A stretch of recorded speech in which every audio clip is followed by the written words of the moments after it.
আসসালামু আলাইকুম সুপ্রিয় দর্শক শ্রোতা। Home of cricket Mirpur Sher-e-Bangla জাতীয় ক্রিকেট স্টেডিয়াম থেকে মিজানুর রহমান চঞ্চল বলছি। বাংলাদেশ ভার্সেস পাকিস্তান দলের মধ্যকার প্রথম ক্রিকেট টেস্টের তৃতীয় দিনের ফার্স্ট সেশনে খেলা চলছে এই মুহূর্তে এবং বাংলাদেশ স্ট্রংলি ফাইট ব্যাক করেছে।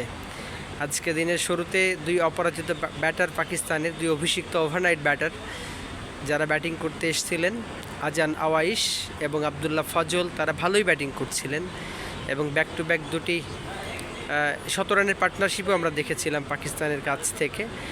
বাট পরবর্তীতে দারুণ বোলিংয়ে ফিরে এসছে বাংলাদেশ দল। এখন উল্টো চাপের মধ্যে পাকিস্তান। তবে এর মধ্যেই পাকিস্তান দলের উদ্বোধনী ব্যাটার আজান আওয়াইশ, তিনি ১৪তম পাকিস্তানি ক্রিকেটার হিসেবে শতক অর্জন করেছেন টেস্ট অভিষেকে।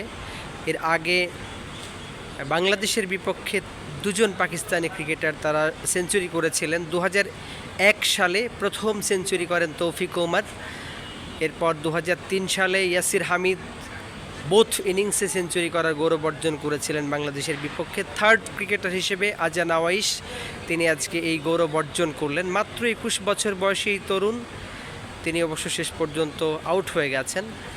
আরেকজন ডেপুটেন্ট ক্রিকেটার আবদুল্লাহ ফজল, তিনি এখনও পর্যন্ত অপরাজিত রয়েছেন। যদি আর দুটি বা একটি উইকেটের পতন বাংলাদেশ ঘটাতে পারে লাঞ্চের আগে, তাহলে অবশ্যই এই ম্যাচে চালকের আসনে চলে যাবে বাংলাদেশ।